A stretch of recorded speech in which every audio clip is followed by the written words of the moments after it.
The world is no longer afraid of Brazil. His man shoulder up and he's lifted it up for Haaland! Haaland! Oh, wonderful! The greatest Viking victory! Haaland has blown away Brazil! Compared to vintage Brazil teams, the current squad has looked more Sunday League than Samba, and there was a point when even World Cup qualification hung in the balance. It wasn't until Carlo Ancelotti took charge last May that stability returned and they secured their place. Yet what transpired in North America was a total failure. A premature round of 16 exit against Norway that felt completely empty. In truth, the team was fundamentally fractured across the entire tournament, needing to rely on flashes of individual brilliance and nothing more to get themselves over the line. But with Ancelotti, one of football's greatest managers, surely it was never supposed to fall apart like this. So how exactly did it all go wrong for Brazil? It's been 24 long years since Brazil last lifted the World Cup in 2002, the same gap that separated Pelé's iconic 1970 side from the 1994 triumph in the USA. Following their latest elimination, however, their drought will stretch to 28 years by 2030. Brazil have never gone that long without a world title. Yes, there were 28 years between the first World Cup in 1930 and Brazil's breakthrough in 1958, but the Seleção only truly began believing when they hosted the tournament in 1950. From that first title onward, Brazil didn't just win, they defined how football should look. Fluid passing, daring dribbles, joy in every touch. The yellow shirt became a global symbol of the Jogo Bonito, or beautiful football. The second crown followed quickly in 1962, while the disappointment of '66 lasted only 4 years before the 1970 team, televised globally for the first time, sealed Brazil's status as football royalty and Pelé as its eternal king. But here's the key difference between the two 24-year droughts. The first never truly felt like a decline. In 1974, Brazil was still adjusting to life after Pelé and hit a brick wall in Cruyff's revolutionary Netherlands side. In '78, they returned home unbeaten with their heads held high after being edged out only on goal difference. In '82, they enchanted the world despite not winning the title, much like the Hungarians in '54 or the Dutch in '74. Losing to France on penalties in 1986 was painful but not shameful. And honestly, who could have stopped Diego Maradona that year? The exit to Argentina in 1990, on the other hand, was a genuine heartbreak, but it only fueled the hunger that led to redemption in 1994. Between 1970 and 1994, there was frustration, but never an identity crisis. And the country could still look in the mirror and see its idols lighting up packed stadiums at home, the heartbeat of the Seleção echoing through its own domestic game. However, that began to change after the 1995 Bosman ruling, when Europe's doors swung open and South America's brightest stars left for good. The talent remained Brazilian, and they did win the 2002 World Cup with flair and poise. But increasingly, the stage and the very soul of their game shifted elsewhere. By the way, if you're enjoying the video so far, we'd be incredibly grateful if you subscribed. Your support helps us grow and continue creating the content you love. By 2006, more than 80% of Brazil's World Cup squad was playing in Europe. But at the time, nobody really cared, as everyone was too busy freaking out over the Avengers-level lineup they had assembled. Ronaldinho was the best player on the planet. Ronaldo had been the best of the previous era, and Kaká would soon claim the same crown. Add Adriano, Dida, Cafu and Roberto Carlos, and it was the most star-studded Seleção since 1970. For those who didn't watch it or weren't even born yet, 2006 looked like a golden generation. But for those who did, unks like me, the team's performances felt strangely empty, and the quarter-final exit to France wasn't just defeat, but an exposure of their lifelessness laid bare by Zidane's brilliance. In response, the Brazilian FA turned to Dunga, captain of that pragmatic 1994 World Cup winning side, to restore discipline. But while he delivered a Copa America and Confederations Cup, the flair that once defined Brazil slowly gave way to cold rigidity under his guise, especially after Ronaldo retired and both Ronaldinho and Adriano were cast aside. That shift was clearest in 2010, when Neymar and Ganso, two electrifying youngsters tearing it up with Santos, were left out of the squad for South Africa in favour of more physical profiles. After comfortably beating their opponents on their way to the last 8 against the Netherlands, Brazil unravelled in a rush of mistakes and, ironically, indiscipline. It seemed merely swapping joy for control had not restored success. It's hard not to wonder how far that generation could have gone. In 2010, Kaká and Adriano were only 28 and Ronaldinho was 30, but injuries ravaged Kaká and he quickly faded from the national setup, while Adriano and Ronaldinho drifted away from professionalism, just as Messi and the other Ronaldo began redefining it. That left Neymar, Brazil's next true superstar, carrying the full weight of a nation far too early, without the mentors or structure to help him bear it. From that point on, the imbalance was impossible to ignore. And between 2014 and 2022, the narrative of Brazil became Neymar and 10 others.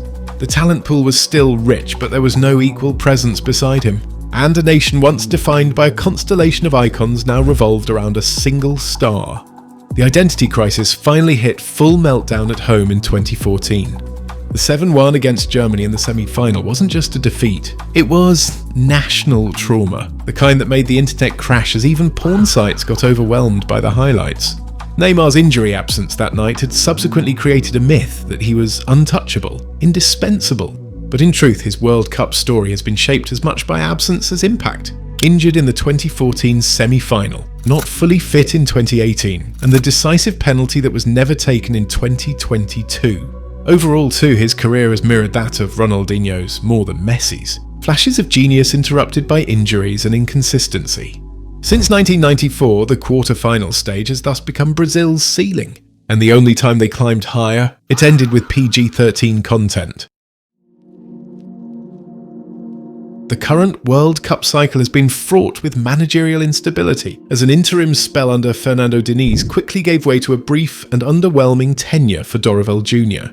Last March, Dorival had lost only his second match in 16 games in charge, but a brutal 4-1 defeat to arch-rivals Argentina in a qualifier, coming on the heels of a dreadful 2024 Copa America campaign, was the final straw. A few weeks later, Carlo Ancelotti arrived as the supposed saviour, and as the first foreigner ever to lead Brazil at a World Cup, his appointment, historic as it is, symbolised just how far the prestige of Brazilian coaches had fallen.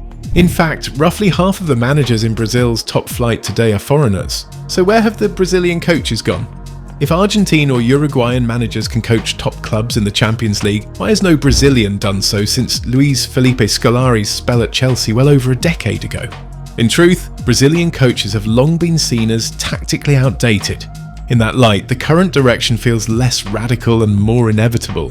After all, Brazil's players are now, in many ways, European footballers, shaped by European academies, tactics and even lifestyles. So appointing a European coach who understands that reality isn't a betrayal of traditions, it's adaptation.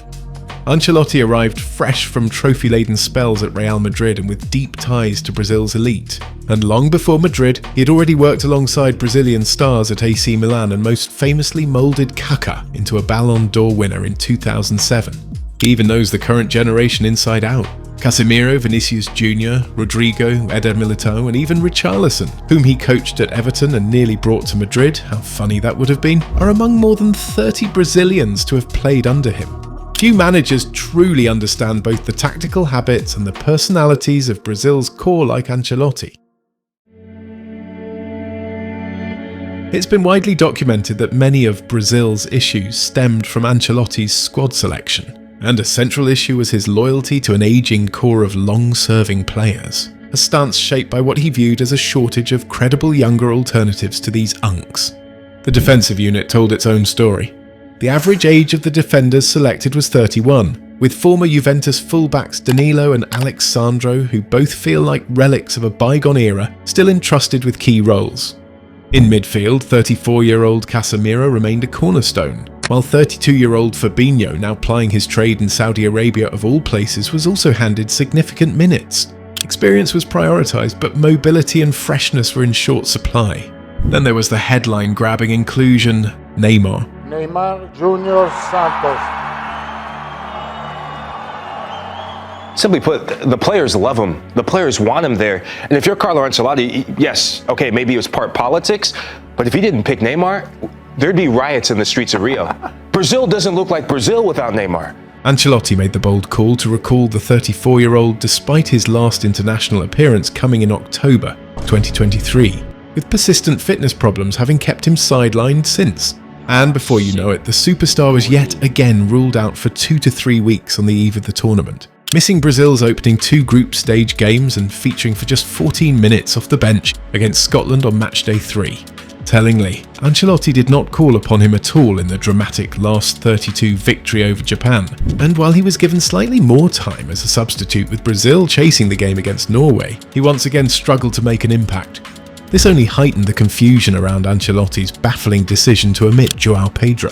After all, the young forward was the direct casualty of Neymar's recall, left at home watching from his screen despite registering 29 goal involvements in his debut season for an inconsistent Chelsea side. As a consequence of the squad that was picked, midfield was particularly vulnerable for Brazil, who leaned heavily on Bruno Guimaraes to both create and cover ground.